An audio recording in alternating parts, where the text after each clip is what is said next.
fourth grade, Mrs. Pecora here. I'm reading to you from the library today, so you will not hear my dog snoring. I know sometimes he can be a bit loud. So we're going to continue reading Tales of a Fourth Grade Nothing. We left off Peter and his friend Jimmy and Sheila were working on a transportation project for school. And Sheila was being bossy, and the boys didn't really like that. So let's read and see what happens in Tales of a Fourth Grade Nothing by Judy Blume. Okay, so Sheila was being bossy, so here we go. My mother was being pretty nice about our committee meetings. She arranged to have Fudge play at Ralph's apartment on Tuesdays and Jenny's on Thursday. Sam has the chicken pox, so he can't play at all. So boys and girls, let me stop there real quick and ask you if you know what chicken pox is. You probably don't, because none of you will ever get chicken pox because you're vaccinated against it. But when Mrs. Pecora was little, I had chicken pox, and it's these red bumps, and they come out on your skin, and they're super itchy, and they're highly contagious, because I had it when I was about 8 years old, and I gave it to my brother at the time, who was a baby. So that's what chicken pox is. Here we go, continuing on. I was glad that next week would be our last committee meeting after school. I was sick of Sheila, and I was getting sick of transportation. Besides, now that I knew a monorail system was the only way to save our city, I was getting upset that the mayor and all the other guys that run things at City Hall weren't doing anything about installing one. If I know that's the best method of city transportation, how come they don't know it? The next day when I came home from school, I went into my room to see Dribble, like I always do. Fudge was there, sitting on my bed. Why are you in my room? I asked him. He smiled. You know you're not supposed to be in here. This is my room. Want to see? Fudge said.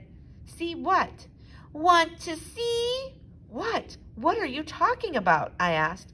He jumped off my bed and crawled underneath it. He came out with our poster. He held it up. See? He said. Pretty. What did you do? I yelled. What did you do to our poster? It was covered all over with scribbles in every color. Magic marker. It was ruined. It was a mess, and it was ruined. I was ready to kill Fudge. I grabbed my poster and ran in the kitchen to show my mother. I could hardly speak. Look, I said, feeling a lump in my throat. Just look at what he did to my poster. I felt tears come to my eyes, but I didn't care. How could you let him? I asked my mother. How? Don't you care about me? I threw the poster down and ran into my room. I slammed the door, took off my shoe, and flung it at the wall. It made a black mark where it hit. Well, so what? Soon, I heard my mother hollering and then Fudge crying. After a while, my mother knocked on my bedroom door and called, Peter, may I come in? I didn't answer. She opened the door and walked over to my bed. She sat down next to me. I'm very sorry, she said. I still didn't say anything. Peter, she began. I didn't look at her.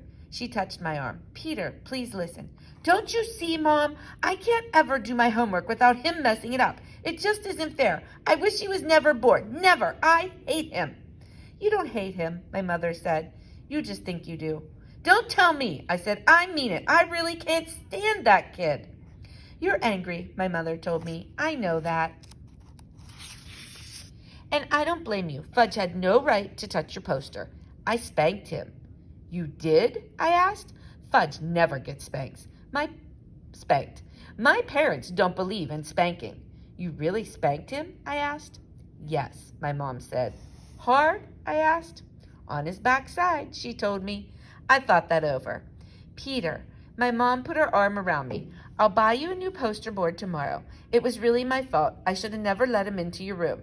That's why I need a lock on my door, I said. I don't like lock on doors. We're a family. We don't have to lock each other out. If I had a lock, Fudge wouldn't have gotten my poster.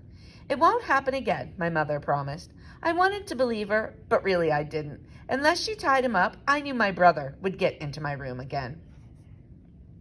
The next day while I was at school, my mother bought a new yellow poster board. The hard part was explaining to Jimmy that we had to start all over again. He was a good sport about it. He said this time he'd make sure his truck didn't look like a flying train. And I said this time I'd make pencil marks first so my letters didn't go uphill. Our committee met that afternoon. Sheila didn't mention the last time. Neither did we. Me and Jimmy worked on the poster while Sheila copied our written work onto the booklet. We'd be ready to give our oral report to the class on Monday, not like some committees who hadn't even started yet. By 5 o'clock, we finished our poster, and Sheila was almost done with the cover for our booklet. Jimmy walked over and stood behind her, watching her work. After a minute, he yelled, "What do you think you're doing, Sheila?" I got up from the floor and joined them at my desk. I took a look at the cover. It was pretty nice. It said, "Transportation in the City." Under that, it said, "By Sheila Tubman, Peter Hatcher, and James Fargo." And under that, in small letters, it said, "Handwritten by Miss Sheila Tubman." Now I knew why Jimmy was so mad. "Oh, no," I said, holding my hand to my head. "How could you?" Sheila didn't say anything. "It's not fair," I told her. "We didn't put our names on the poster."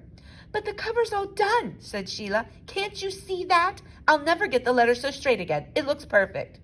"Oh, no," Jimmy shouted. "We're not handing the booklet in like that. I'll rip it up before I let you." He grabbed the booklet and threatened to tear it in half. Sheila screamed, "You wouldn't! I'll kill you! Give it back to me, Jimmy Fargo!" She was ready to cry. I knew Jimmy wouldn't tear it up, but I didn't say so. "Peter, make him give it back." "Will you take off that line about your handwriting?" I asked. "I can't. It'll ruin the booklet." "Then I think he should rip it up," I said. Sheila stamped her foot. "Ooh, I hate you both." "You don't really," I told her. "You just think you do." "I know I do," Sheila cried. "That's because you're angry right now," I said. I couldn't help smiling. Sheila jumped up and tried to get the booklet, but Jimmy held it over his head, and he's much taller than Sheila. She had no chance at all. Finally, she sat down and whispered, "I give up. You win. I'll take my name off." "You promise?" Jimmy asked. "I promise," Sheila said. Jimmy set the booklet down on my desk in front of Sheila. "Okay," he said, "start." "I'm not going to make a whole new cover," Sheila said. "What I'll do is turn this bottom line into decoration."